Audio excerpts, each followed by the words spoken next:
When Jeff Zucker, the former head of CNN, left unceremoniously, there were a lot of articles written about that. My favorite one came from a journalist, Mitra, who basically said, if you wanted to watch the greatest show on earth at CNN, it was to attend Jeff Zucker's morning meeting. Wow. No one would miss it because of how he ran it.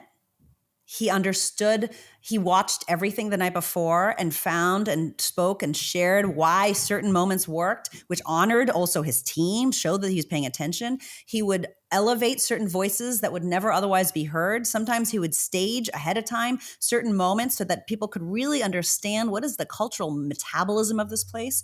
And it's a creative act, right? To bring people together, to get them to focus on the same thing at the same time, to figure out how we're speaking and which language we're using, which word choice. All of these things are invented and shaped. And that's true whether you're a host or a guest, but it's a superpower, but it's also the 21st century leadership skill, because we are all gathering now and we're often doing it not in the same room. And this is a set of skills anyone can learn. I am super happy to welcome you to the show. Priya, welcome. Thank you so much for being here. Thank you so much for having me. We are about to have an important conversation. And as human beings, we are social animals.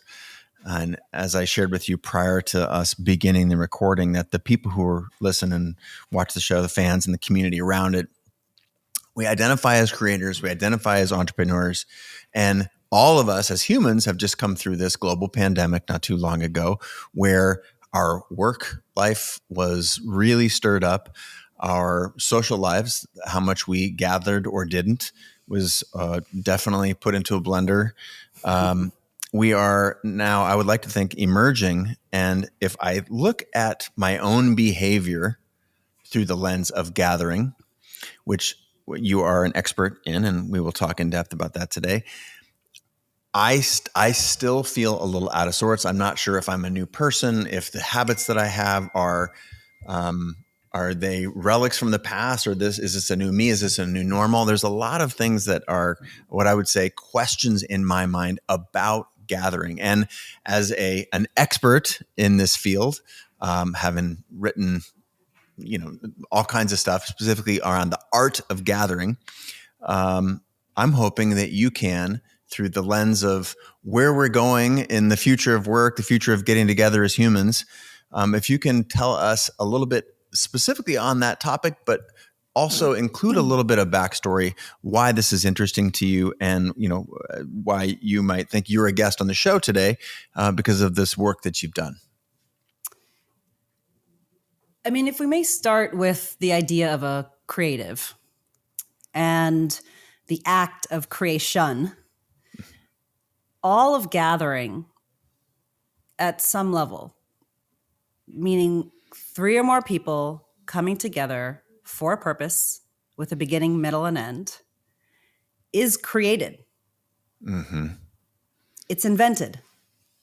We literally make it up. Or someone else did in a previous generation or a previous era or a previous management generation, and we're following it on repeat. And so much of how we come together and when and why and how was on autopilot very much, particularly before the pandemic. And this global pandemic, in a way, by banning, right? It was literally illegal for a period of time, banning gathering, banning meeting.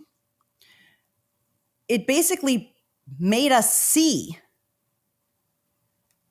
that gathering matters, but also that the ways in which we meet, we wed, we mourn, we celebrate new life, we fundraise, we pitch an idea, we launch a film, is also a specific form that someone dreamed up at some point in time.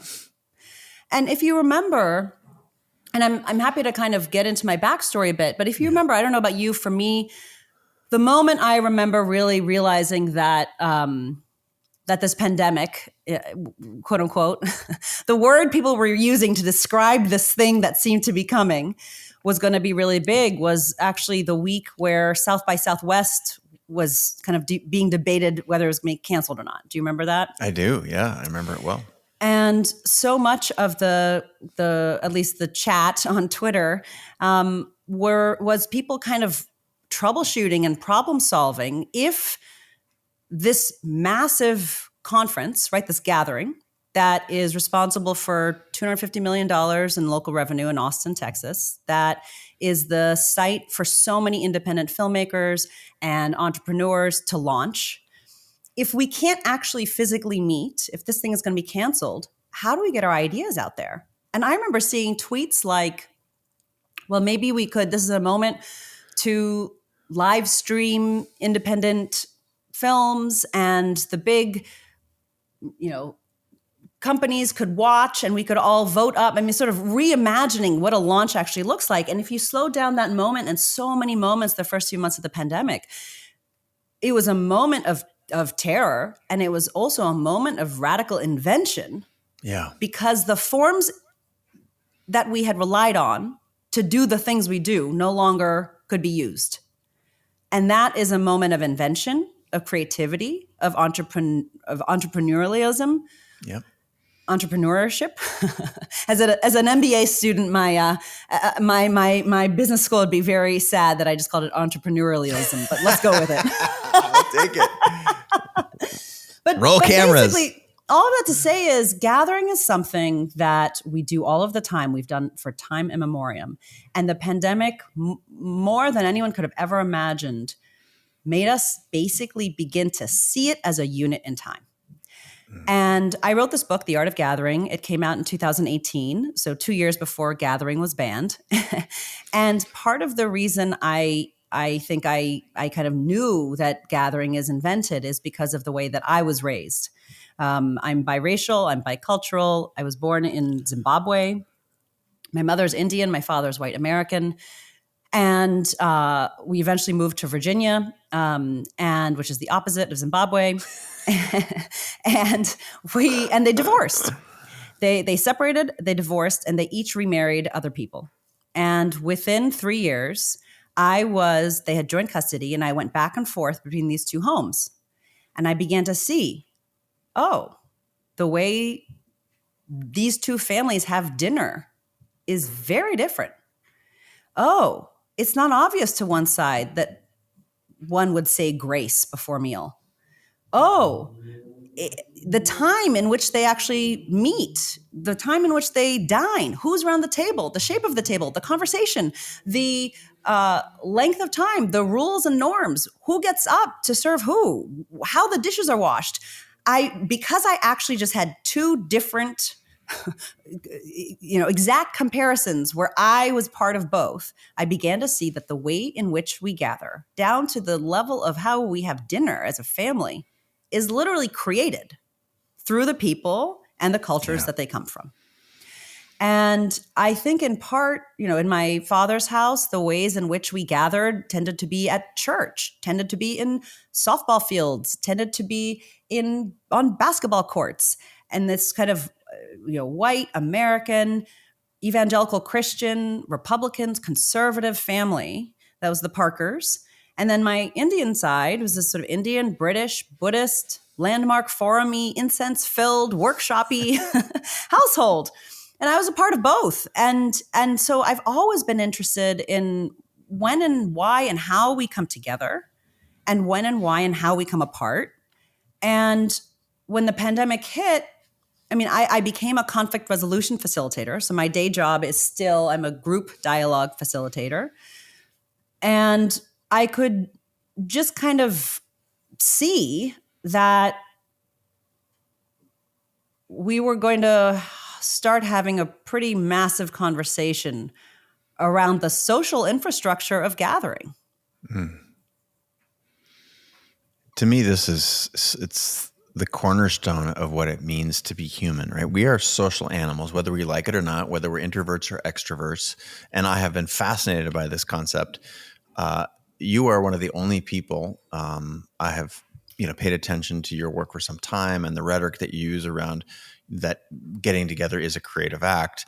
My personal beliefs, and I've written at length about it in my most recent book, Creative Calling, that everything that we are doing is a creative act, that we are super creators. That's the thing that differentiates us from all the other species on the planet. And when we come together, we are making choices. Sometimes those choices are active and sometimes they are passive. We're letting history dictate how we get together, or cultures, or as you just described with your growing up in two different households.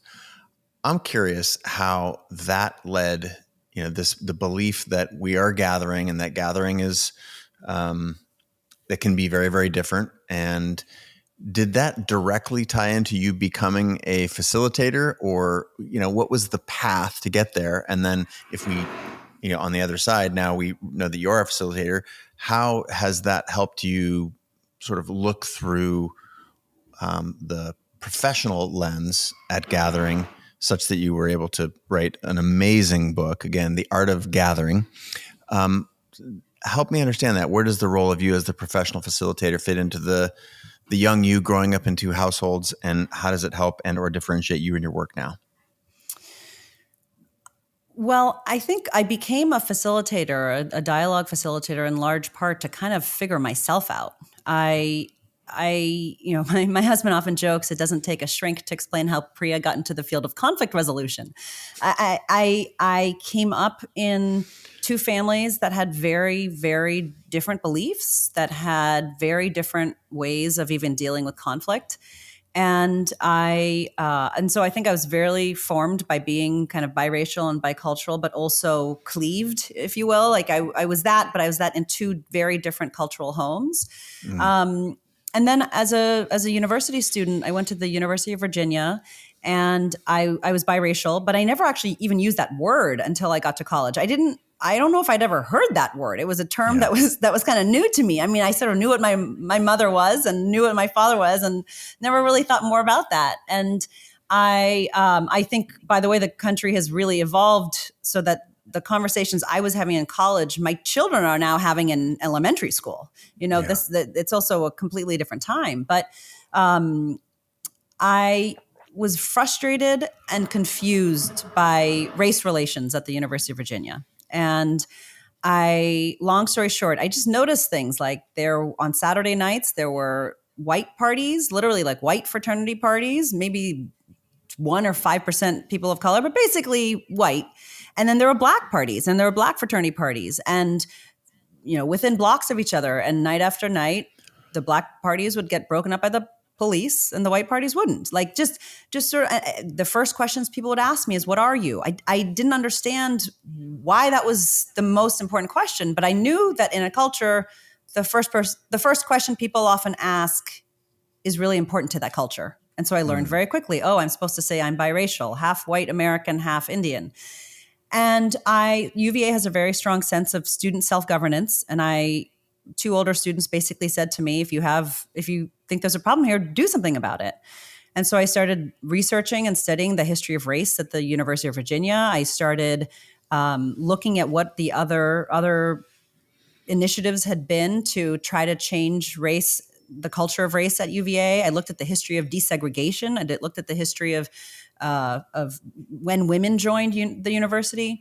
And I learned about this process called sustained dialogue, which was this intergroup dialogue model that helped people basically have conversations across difference rather than only talking about it behind closed doors. And two students and I launched Sustained Dialogue at the University of Virginia on September 10th, 2001. Wow. And of course, 9/11 happened the next day. And this actually goes back to our conversation earlier of gathering being a creative act. When I say we launched Sustained Dialogue, like, what does that actually mean? It means that we sent a letter to the university, to administrators and students, saying, we are bringing this thing called Sustained Dialogue to the University of Virginia to positively address our racial climate, right? We created, like, a gathering doesn't start at the moment people enter the room. A gathering starts at the moment of discovery, this future promised state that we're inviting you to come into. And usually that moment of discovery is an invitation. It's a letter. Like an invitation is a story. Oh, I'm going to have this massive rave in 3 weeks, right? It hasn't happened yet. I'm creating a temporary alternative world that I'm sharing a mental model and a story with you. And then I'm hosting you all the way up to that rave, so that ideally, if I'm doing it well, you are showing up with the, best outfit, attitude, ready to, rumble in every way. But what we basically did is saying we wanted to start this thing.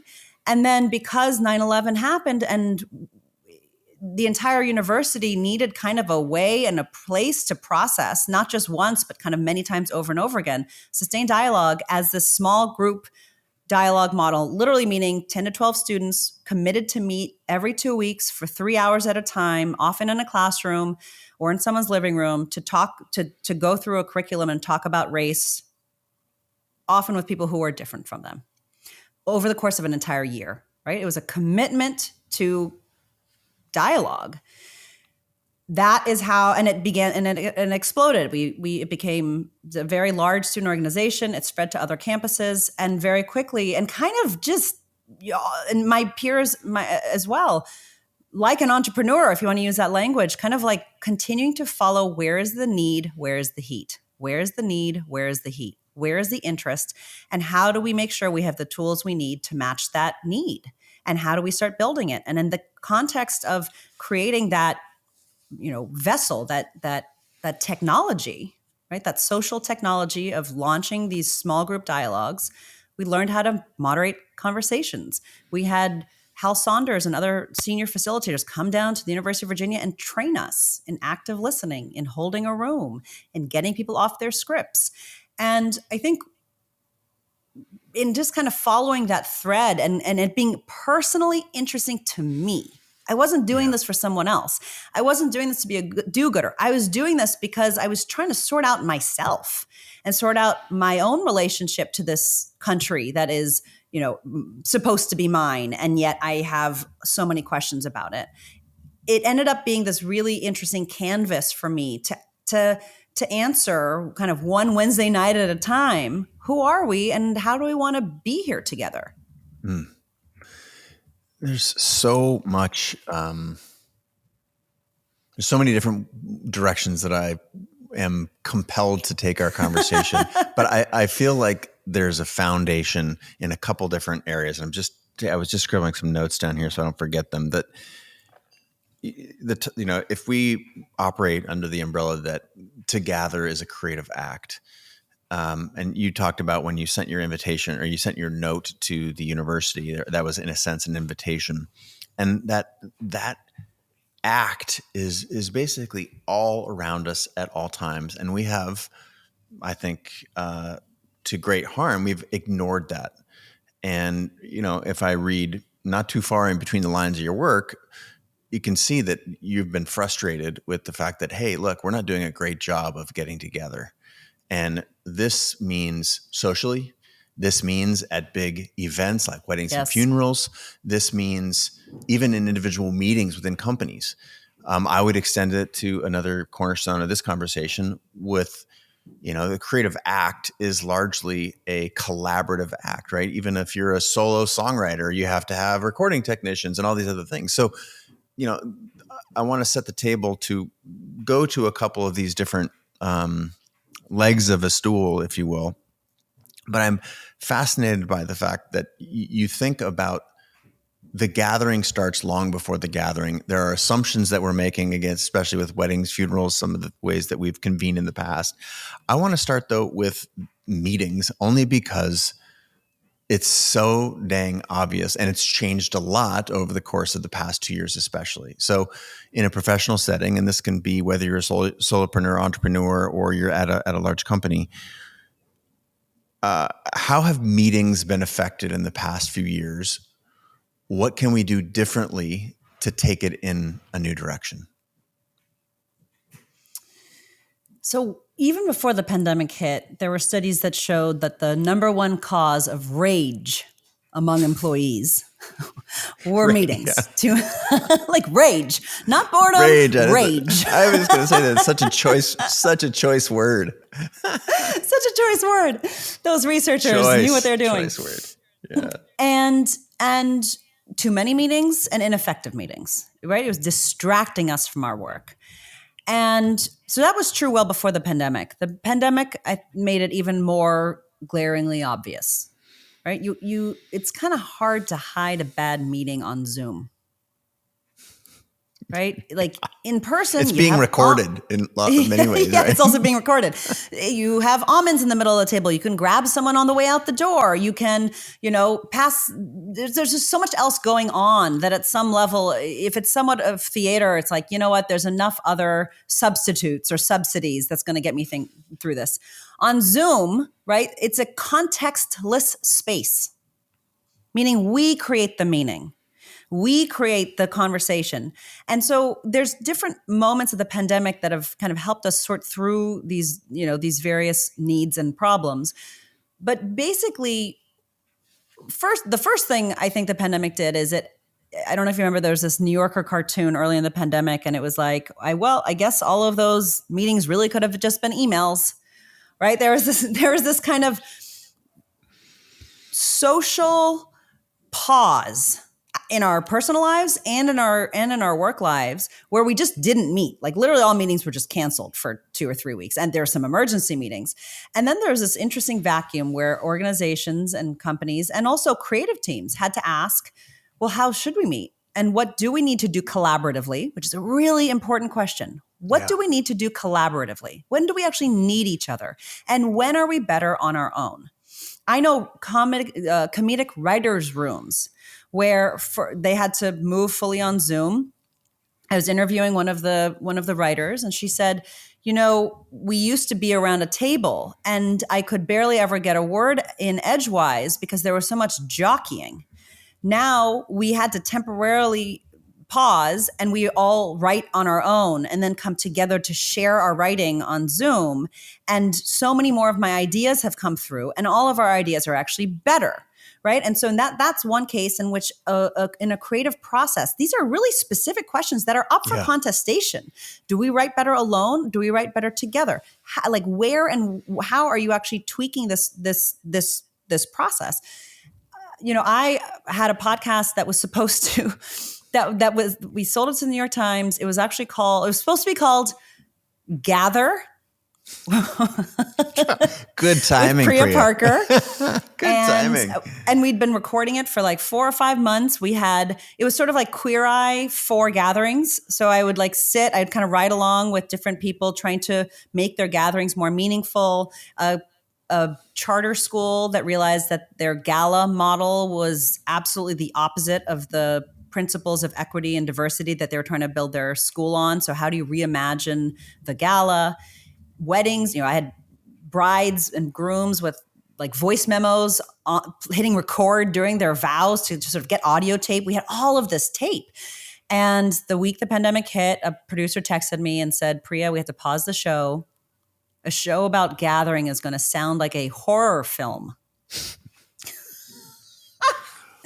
And he was right. Yeah. And my DMs were still blowing up on Instagram. I was still getting emails. The questions hadn't stopped. They just changed, which is how now do we do this? How do I gather my family for Passover Seder after 35 years? Do we do it on Zoom? How do I coordinate my team? And so we pivoted. And so just to kind of put a finer point on it, my podcast team, right? Engineers, producers, recorders, sound editors went from being all in the same office to being scattered around the country, having to ship me the microphone I'm talking on right now, wipe it down, on both ends, and basically took a creative process that used to be completely in the room. And we had to really figure out, what do we need to do together and what can we do apart? Oh, we can script apart. Oh, some of the scripting is actually really good when I'm solo. Wow, we don't need to, bounce every single idea off of one another. We have to move faster. And I think in any type of collaboration, to actually pause and think through, what do we need to do together and what do we need to do apart, is like the fundamental question to start navigating and sorting through all of this. Do you feel like, since we're on the creative tip here, that has that been established now? Did what happened during the pandemic, looking backwards for a couple of years, did we rewrite the rules and now there are new rules, or have we just become aware that the rules are up for discussion and we can apply whatever structure and function we want going forward? I think it's more of the latter in this moment. And I think we're in a moment where literally, like, is this in person? Is this remote? Is this not at all? Is this on Slack? Where and when and how we meet and who decides is up for grabs. But I also think it'll settle. And that's why this important, whatever it is, good or bad, we can't have questions up forever. It's kind of exhausting for systems. And so wherever it settles is going to be the new normal. And that's why this moment is so important, to actually pause and really think about, like, at the deepest level, who are my people and how do I want to spend time with them? Right. At work, but also in our regular lives. I think the second thing the pandemic may have shown to some and may not have to others, but one really important part of gathering is gathering is it's a creative act, but that creative act is how we make meaning together. Gathering is a meaning making mechanism. Do you like that alliteration? I love it. Gathering is a meaning-making vehicle. And so what do I mean by that? And this is where you really start thinking about, if you take the creative kind of spirit act need of whatever your canvas might be, and just kind of take it to this example of gathering, when people start thinking about, okay, why am I throwing a dinner party? Right? One of the biggest mistakes we actually make when we gather is we obsess over the form. We assume it has to look a certain way, and then we put our creative act into making that form beautiful, right? So if you think about a dinner party, for example, thinking about a woman I know, journalist, Jancy Dunn, years ago, she was on assignment actually to throw a dinner party, and she called me up and asked me, can you art of gathering my dinner party? And I think in like traditional forms, we would think, how do you make this thing more beautiful? What do you serve, right? Where do you put the wine? How do you make the tablescape? And what I asked her is, I think the fundamental question of the creative act is, well, what is a need in your life? Stop obsessing about the form. First, start with the function. What is a need in your life that by bringing together a specific group of people, you might be able to address? And she kind of leaned back and she was like, I don't really know if this is what you mean or if this counts, but the other day I was at a friend's house and she made me a peanut butter and jelly sandwich, cut it into triangles. And I'm a worn out mom, and she fed me and I burst into tears. And I said, why did you burst into tears? And she said, because I realized it's been a long time since someone took care of me. And wow. She said, what if I threw a dinner party for my other worn out moms? And I said, give it a name, right? As we start to build this thing, don't just say dinner party, give it a name. And she called it the Worn Out Moms Hootenanny. I love it. And then I said, and give it a rule, give it a pop-up rule, give it some shape. And she said, if you talk about your kids, you have to take a tequila shot. Ooh. And she started getting more, and started laughing, getting more and more excited, started realizing, oh my gosh, this is something I actually want to do. And so she said, what do I do? How do I do it? And I said, send it in an email, right? No, not a fancy invitation. Subject line matters. So the first thing as we start thinking about the meetings you run or the gatherings you create is like, give your gatherings a name. Names contain social contracts within them, right? I talked earlier about the rave, right? Is this a rave? Is this a bonfire? Is this a mosh pit? Is this a hootenanny? Is this a barn raising, right? All of these words, these language actually gives us an emotional and psychological like on-ramp as to what this thing is that I'm being asked to guest. And I told her, tell the peanut butter and jelly story sandwich in your, in the email. And she did all of this. And long story short, they had this amazing night. She wrote about it. I think it's in Real Simple magazine. But what she actually did was she shifted temporarily the culture in her group by first gathering around a real, authentic need, a relatively vulnerable need, by seeing the people and assuming in her own community who else might be feeling this, who else are working parents or working mothers in this case. But it was also specific and disputable. Is this for dads? Not this time. If you're a little bit more worn out, you could gather, you could come too. Is it, what if I don't want to take a tequila shot? Well, then don't talk about your children. She shifted the boundaries, the dialogic boundaries of what these women tend to talk about when they come together. She took it off the table. And part of what gathering is, like all of those different parts, whether it's in a meeting, right? How do you run your morning meeting? When Jeff Zucker, the former head of CNN, left sort of unceremoniously, there were a lot of articles written about that. My favorite one came from a journalist, Mitra, who basically said, if you wanted to watch the greatest show on earth at CNN, it was to attend Jeff Zucker's morning meeting. Wow. No one would miss it because of how he ran it. He understood, he watched everything the night before and found and spoke and shared why certain moments worked, which honored also his team, showed that he was paying attention. He would elevate certain voices that would never otherwise be heard. Sometimes he would stage ahead of time certain moments so that people could really understand what is the cultural metabolism of this place. And it's a creative act, right? To bring people together, to get them to focus on the same thing at the same time, to figure out how we're speaking and which language we're using, which word choice. All of these things are invented and shaped. And that's true whether you're a host or a guest, but it's a superpower, but it's also the 21st century leadership skill, because we are all gathering now and we're often doing it not in the same room. And this is a set of skills anyone can learn. This is exactly where I would like to take our conversation. It's like you're reading my notes. So you've given us a model, with Jeff's meetings and with the mom's hootenanny.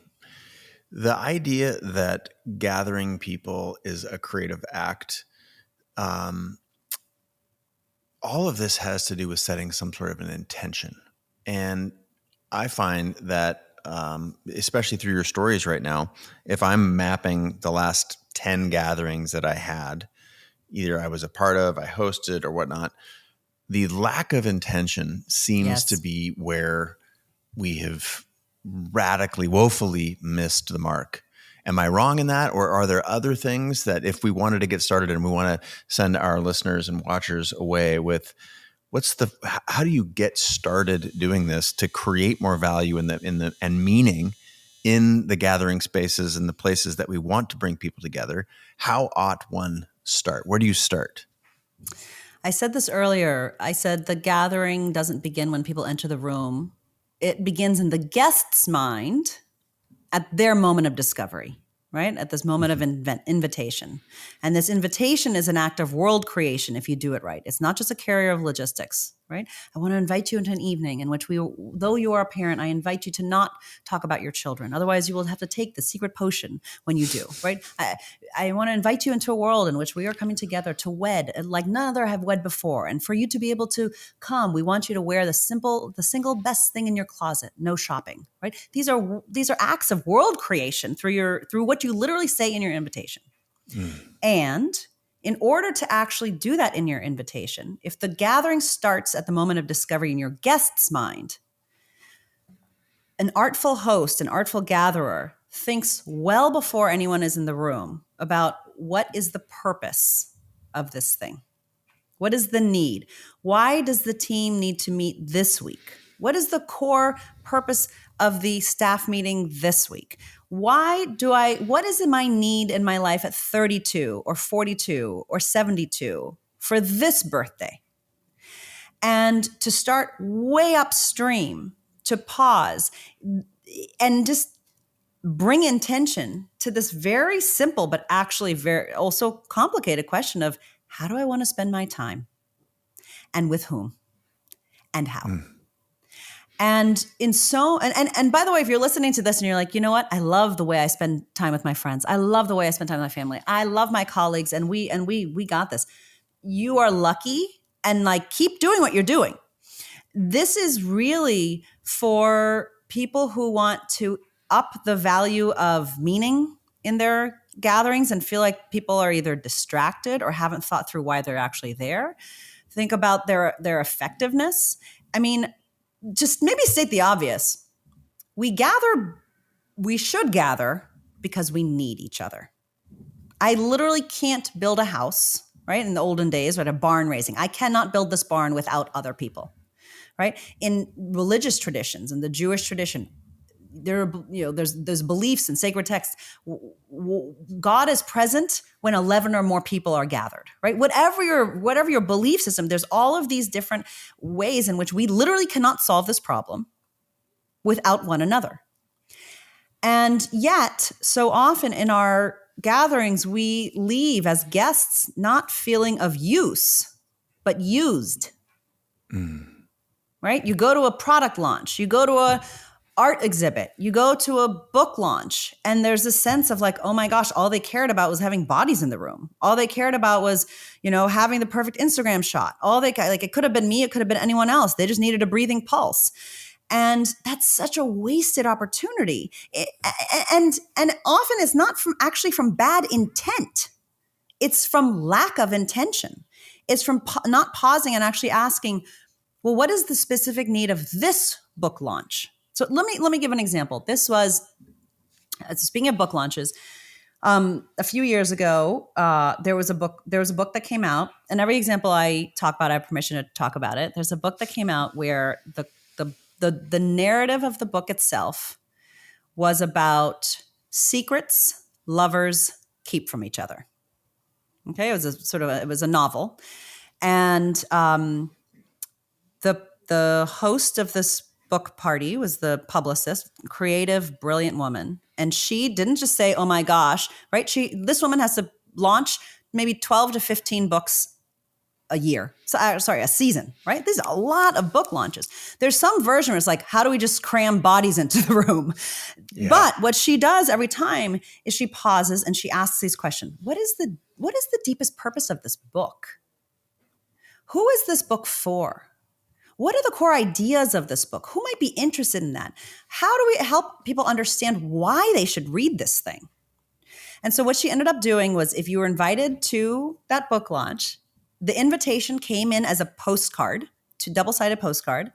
On the front was an invitation to this book launch, to a night of drinks or whatever it was to celebrate this book. And on the back of the postcard, with a self-addressed and postage stamp, said, "Write us a secret you've kept from your partner." They mail it in, and 6 weeks later, when people entered that room, all around the wall, anonymously, and it said anonymously, all around the room were the guests' confessions of the secrets they'd kept from their partners, past or present, right? Immediately, it just established the entire purpose of the book, right? This isn't some random novel. This is us, right? It's a world, but it's a window into some characters, but it's also a mirror, right? It created frisson within the room. The instructions, people knew that they would be shared in some way. They didn't know how. And it was this incredible evening in which people felt deeply connected to the book. They understood why they were there, but they also made use of the other guests. And so often we think about only at best connecting host to guests, right? The person launched the singer, the musician to the crowd, but we so rarely think laterally. And it's such a missed opportunity that can be done so simply to just shift the mood to make it meaningful, purposeful, and fun. When you step back and you look at your work, I've had the good fortune of preparing for our conversation today and listening to a bunch of other recordings like ours today. I want to touch on sort of profound gatherings, or gatherings that have sort of an undercurrent and a historical contexts like weddings and funerals. Our mutual friend, Brene Brown. Brene's been on the show many times, helped me a lot in life and with my creative pursuits. You talked about her wedding, and I'm just going to put a pin in this, but is what you're saying that we have the ability to choose the worlds that we create anytime we get together? Because right now we've talked about a book launch, for example, and I want to hear the bit about the wedding. Brene, I think you broke down her wedding for her, and now she understands a little bit more about it. It was a funny little segment there. And I think, when we talk about getting people together for weekly meetings at work, you start to unpack, oh, wow, this is really useful, and it's useful very, very broadly. Is it literally gathering anytime? You started out by using an example of dinner.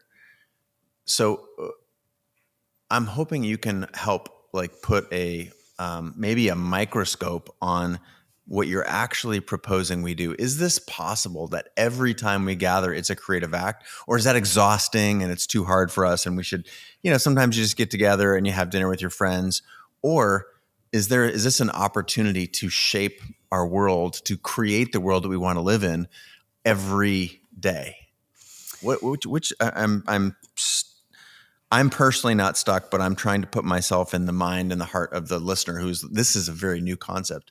Holy shit. I get to these are creative acts, and I get to, set the table and draw and create the vision and for everything. And if so, is that, oh my God, now I'm overwhelmed because everything has to be a masterpiece. I need to take a nap. Right? It sounds like a lot of work. So help us navigate It's such a great question. The first thing I would say is gathering in this way is a practice to nurture over time. It's a way of thinking. It's a different lens. And there's a number of ways to practice this. First is as a guest. So most of us are actually guests much more often than we're hosts. That's certainly true for me. And guests have a lot of power at gatherings. We tend to think it's just the host. This book is called The Art of Gathering, not The Art of Hosting, because guests have a lot of power. And if this feels overwhelming to you, just start thinking about your guesting game. And I have a monthly newsletter. It's free. It's open to the public. And I recently wrote about the art of guesting. And how do you intentionally guest?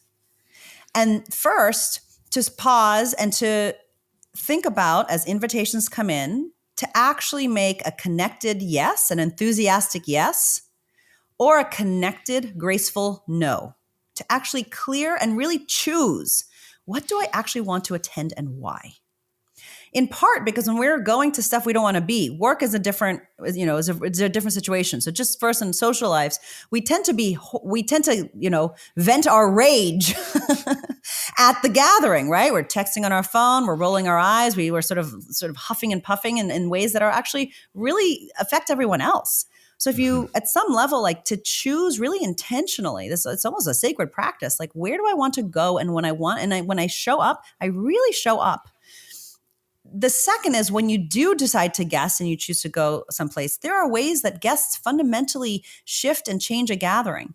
I live in New York, and Bemelman's Bar is kind of this famous, iconic bar that's been around, I think, for over 80 years. It's recently been taken over or rediscovered, perhaps is a better word, by Gen Z.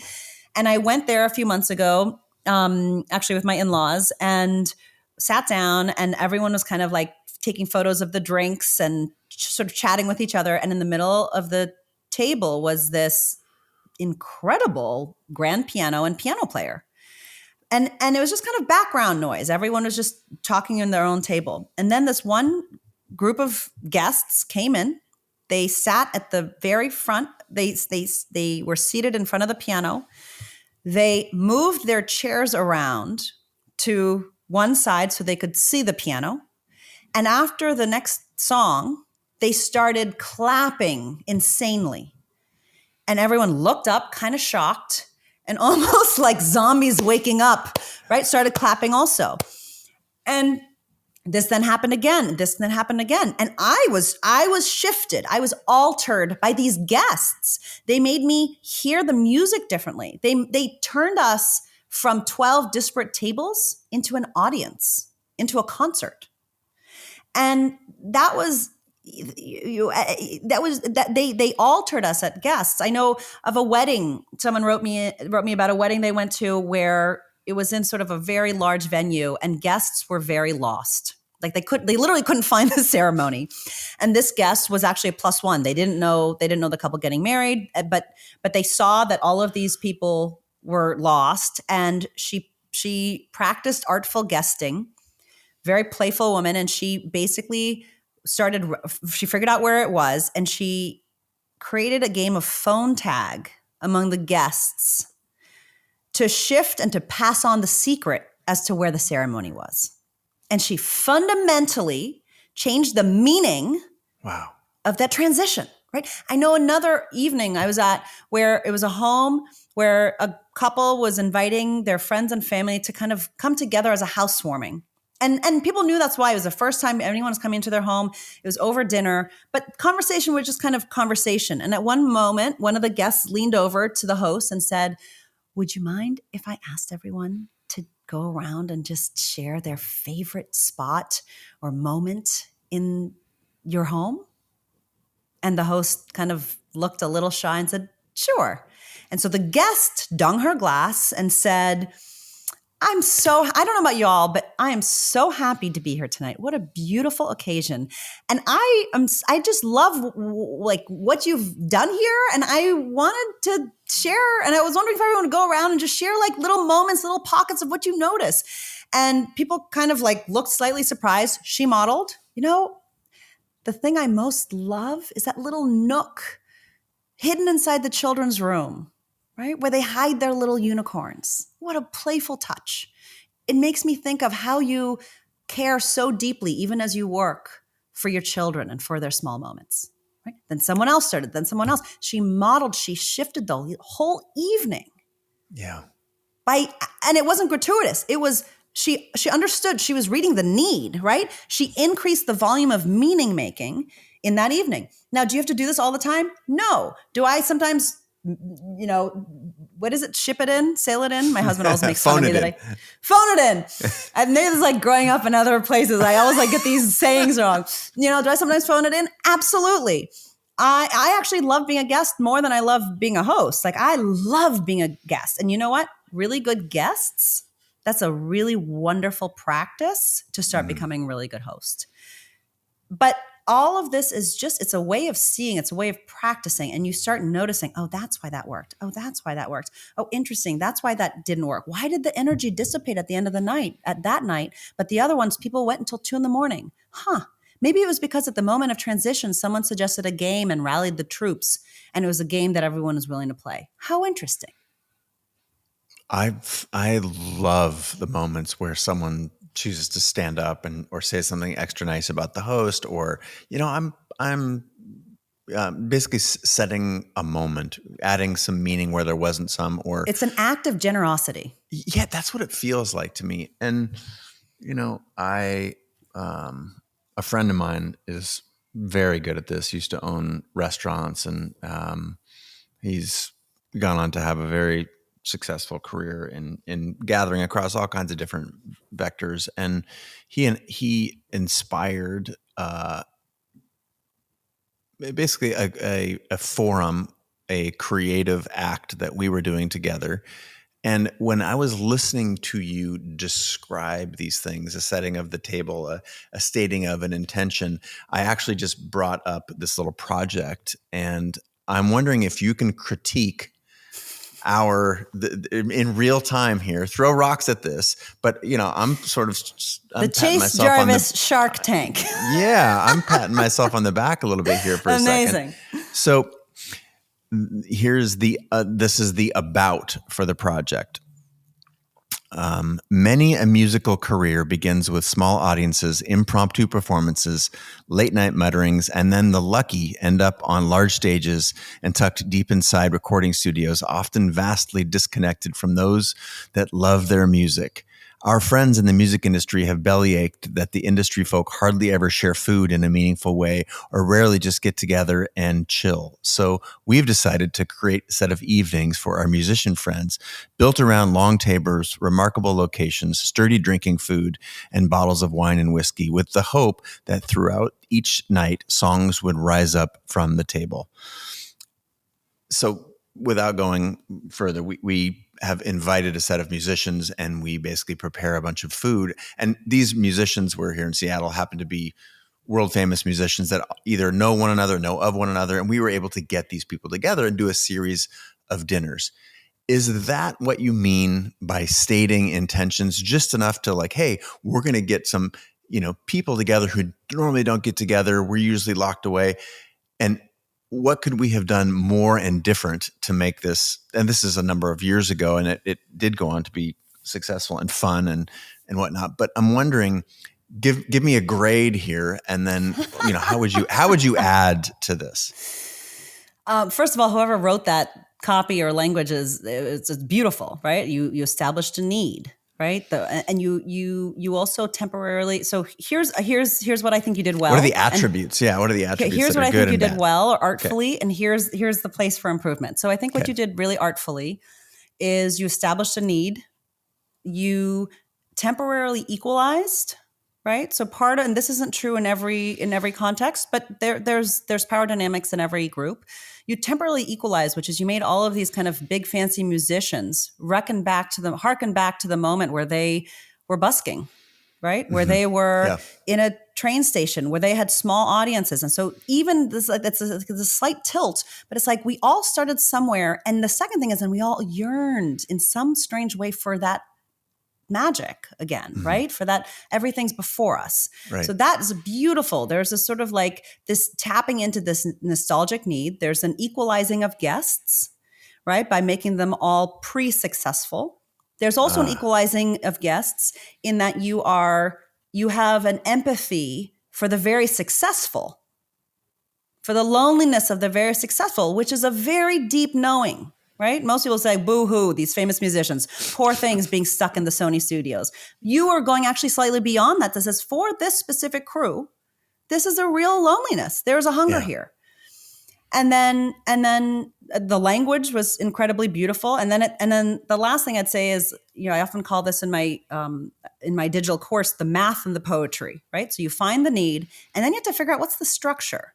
And so the structure, it sounds like, was meals. And maybe and maybe coming up with songs. Were you kind of jamming together, or it was all food and conversation? We did go on to elaborate. Basically, you bring a song that is about food or drinking to the table and perform it in exchange for your food, essentially. And sing for your supper. Beautiful. Yes, sing for your supper. Yeah. Beautiful. So I think a couple of things. One is I talked a little bit in that book launch example. I didn't use this word then, but there's some amount of risk, right? Gatherings are transformative when there's some amount of risk in the room, when there's some amount of shared weight, when there's some amount of even transgression. And so there's another move you made that's smart, that's bringing them, everyone's interested to see what someone else is going to sing, particularly when it's not from their like magnum opus, right? If I'm singing like a Irish sea shanty, right? That's interesting. Yeah. And I imagine it also built camaraderie across those musicians. So like beautiful, bravo.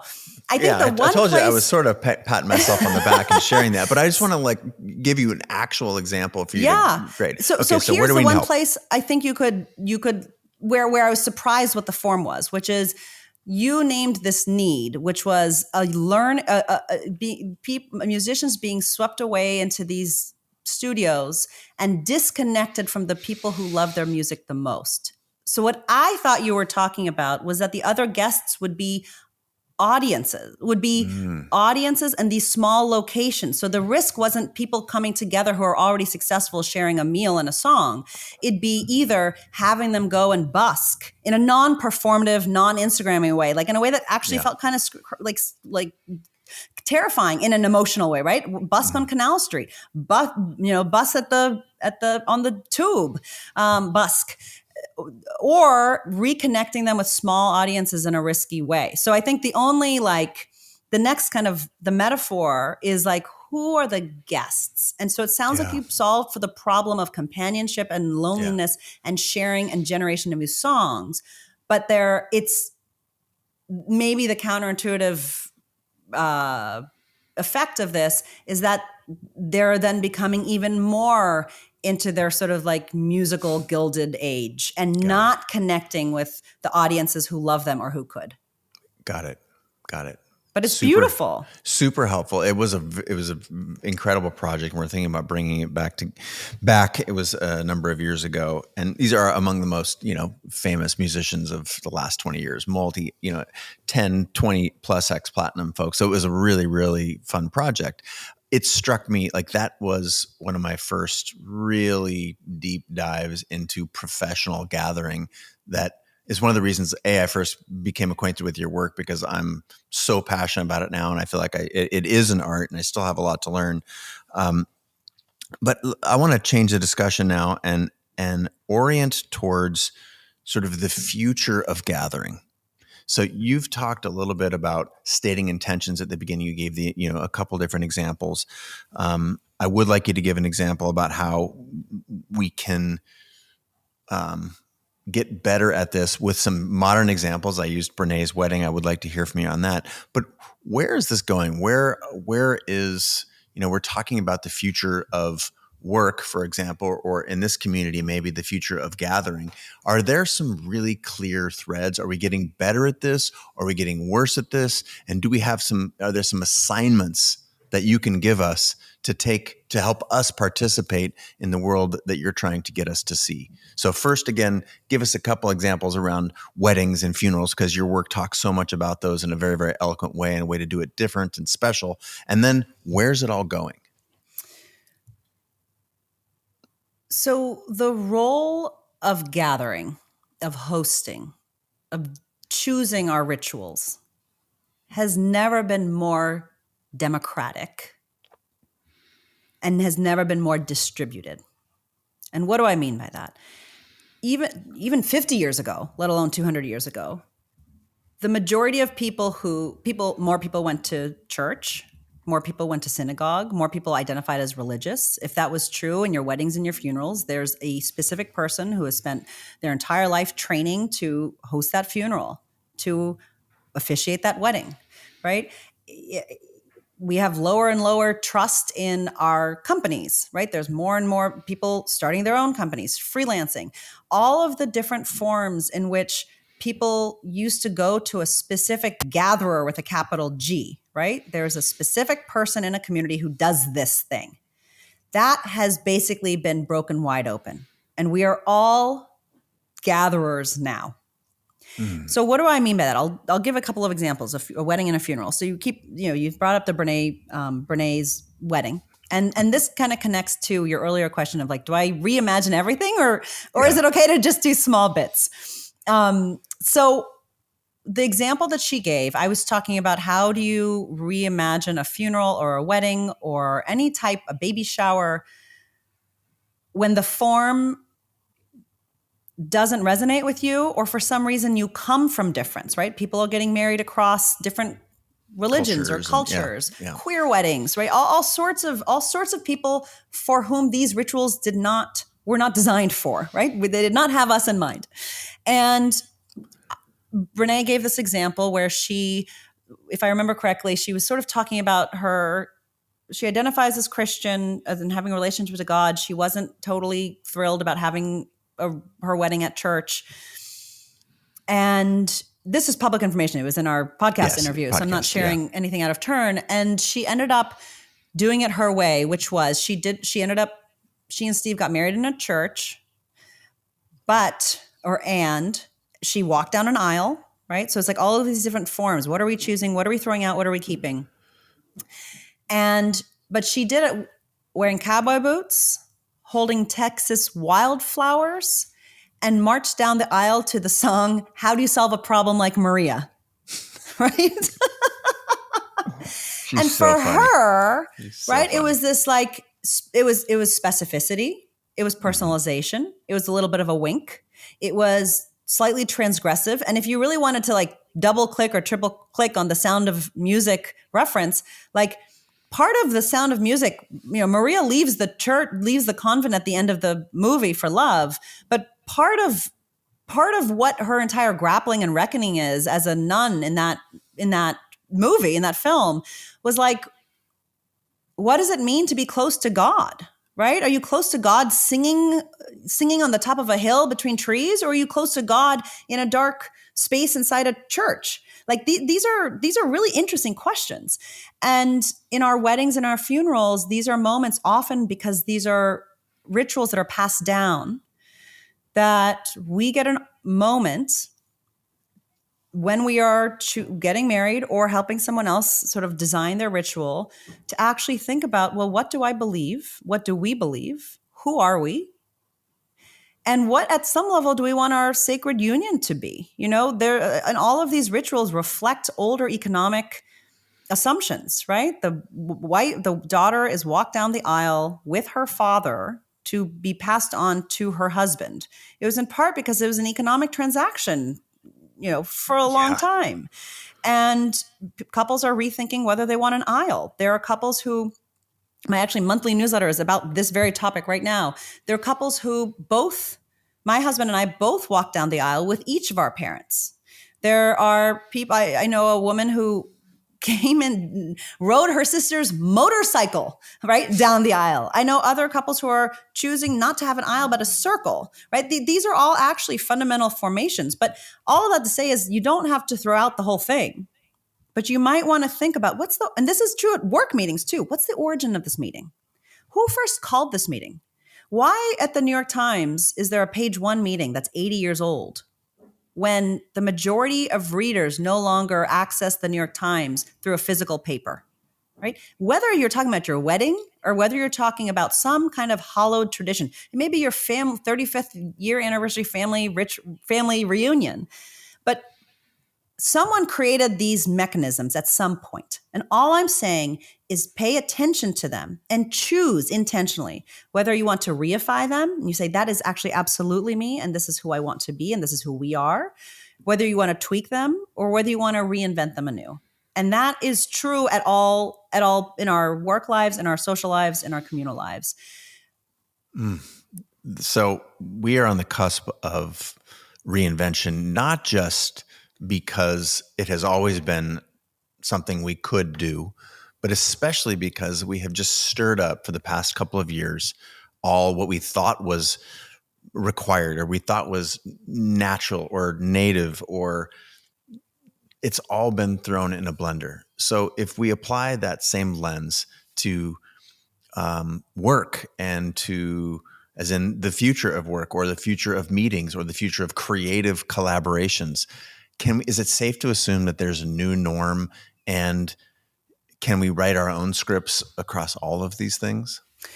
I think this is the question that's really up for grabs right now. And I have a digital course that we just launched, and one of the most interesting parts of the data, as we're watching who's signing up for this thing, is companies and organizations are sending their people to take this Art of Gathering digital course in cohorts, meaning they take it together, right? 8 people taken it together. It's a 6-week online virtual course to teach people gathering intelligence. They bring a real example, their weekly staff meeting. They're going to reimagine their weekly staff meeting.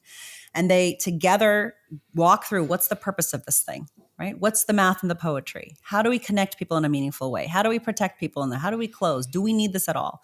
But part of what happens is the question you just asked is they are, by actually normalizing, talking about the social technology of how they meet, they're normalizing the fact that it's chosen.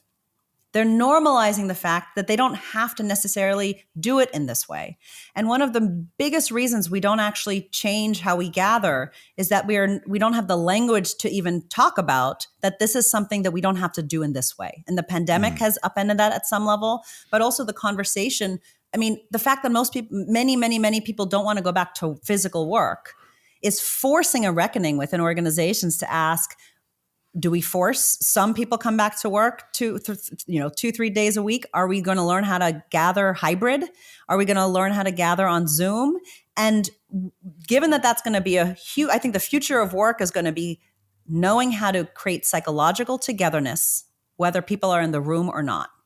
And the future of work is mastering the skill of creating collective meaning for your people, one gathering at a time, without all having to be the same.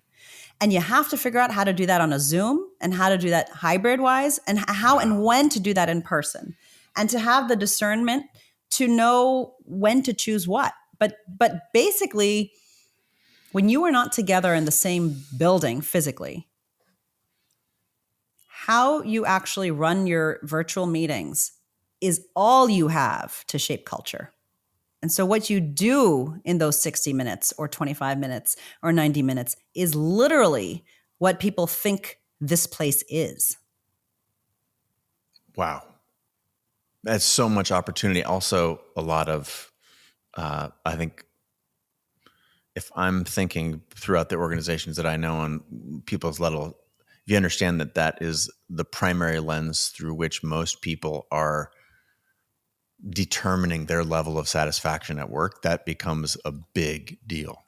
Totally. It's huge. And by the way, it's also, the way we talked about meaning making earlier, like these are skills. And you talk about what is it like to be in a place? Do people like to be here? It's not just like it's treating people well, obviously, but what does that actually mean? Part of it is like, how do we celebrate? Right? When something goes really well, how are we honoring people? I was at a film launch at a big conference, and it was this very important film for this company. It was like sort of the one film they chose of the year to sort of be on to highlight. And all of the filmmakers were in the room, all of the managers, all of the suits, like everyone was there to kind of to mark this thing. They knew that's why it was there. That was the name of the party. And it was 3 hours. They focused, the food was beautiful, the night was beautiful, all of this stuff. And people ate, they chatted, they drank, they kind of waited around. And at some point they started going home. And I was like, what is happening here? Like, where's the toasts? Where's the thank you? Yeah. Literally every person, right? 72 people touch a film. They're all in the room. Where's the dinging of the glass, pulling out the notes and saying, you know what? What an occasion. What an evening. Can you believe that this thread, this germ of an idea started with you over there, Laura? And because you rode on an Amtrak and forgot your suitcase and you realized, and then you called Jim over there and he had this brilliant idea, right? And then you brought in these beautiful filmmakers. It doesn't matter what you actually say, right? And I remember I actually said to one of the executives, sometimes I have no shame. I was like, I think you should say something. And he said to me, I have my notes in my pocket. And I said, why don't you read them? And he said, I don't want to kill the vibe. And I said, no. I don't want to impose. I'm not sure if that's the vibe right now. And it's like, dude, it's always the vibe, right? And when I say like, meaning, it's not just like, I'm not like, sort of this meaning monster. This is like, why does this matter? These are the moments a community is formed. These are the moments where like, was this worth it? Was my work seen? But also where you actually show, what did you notice of who did what in a team? How did they perform? Why was actually the light setup as important, right? As the script writer in that one moment. And so these are the moments, they don't have to happen all the time. But to actually push forward creative teams and make people want to actually feel and know that their work is meaningful, you got to tell them. And ideally, there are certain moments in community life you do it collectively. I am so grateful to have been under your tutelage for the last 60 minutes. And thank you so much for your work. I do want to call attention to the course you've mentioned a couple times. It's available on your website. Maybe you can give us a little insight on there. I'll give some other coordinates in a second, but give us a little more there before we let you go. Thank you so much. We created this Art of Gathering digital course in part to kind of break down and demystify how you take an ordinary gathering and make it extraordinary. Mm-hmm. And the core, we ran all of these design sprints with teachers and party planners and wedding planners and managers to actually ask, like, what is your need? Like, where does this process break down for you? And we designed this course based on what they told us, where you bring a specific high stakes gathering that you're worried about, that you at some level have some responsibility. It could be a leadership retreat. It could be a concert. It could be a family reunion. It could be a wedding. You bring a real gathering from your life, and you walk through on your own timing and pace. It's with me. It's all pre-recorded, virtual. There's a ton of materials. There's a workbook. And I take you through case study by case studies, much like this conversation, but lots of examples, work and personal and community, to help you distill and figure out how do you actually host this thing. And my hope, the hopeful jujitsu of the course, is we're giving you real practical skills, and you'll come out with a gathering that you then know how to, know and want to host. There's creating meaning with and for your people. But through that process of a real example, you're building these skills that are going to serve you in any part of your life where you're trying to bring people together in a way that changes them. So valuable. I love that it's a skill, folks. This is a learnable skill. As someone who I identified as extroverted for a very, very long time, and I liked to be with other people, but have since taken on more of a host role and a gathering of creative minds. I built a learning platform around this idea. It fundamentally changed me to realize that this was a skill, and it was something that I got a lot of joy from. I'm still a sophomore relative to yourself, Priya, but the gratitude, your work has inspired me very, very deeply. I want to point to not just your website, which is Priya, Priya, Parker.com, but that's also where you can get the course, which is course.priyaparker.com. I think you can get to it from the site as well, right? I know you can link to the book. And I would just say, you joke you're a sophomore. Like, I still think of myself as a freshman in many ways. Like, I still flub things up all the time. I really do. I still get nervous and realize oh, I shouldn't have said that, right? I'm a facilitator, and we debrief every meeting, and I think about what I can learn. And it's really, the reason I think it's so interesting is because it's an endless canvas. Yeah. Right. And it's literally David Brooks had this saying a few years ago: no question worthy of pursuit is answerable in a lifetime. And I think this meets that standard, right? Like how we bring our people together, how we create temporary norms to see if they can bleed into the rest of society, or if this is just one time, one place, never happens again. This is fundamentally fascinating. And it's true in political life, in social life, in personal life. And by the way, we're gathering all the time. I'm just asking you to shift your lens a little bit.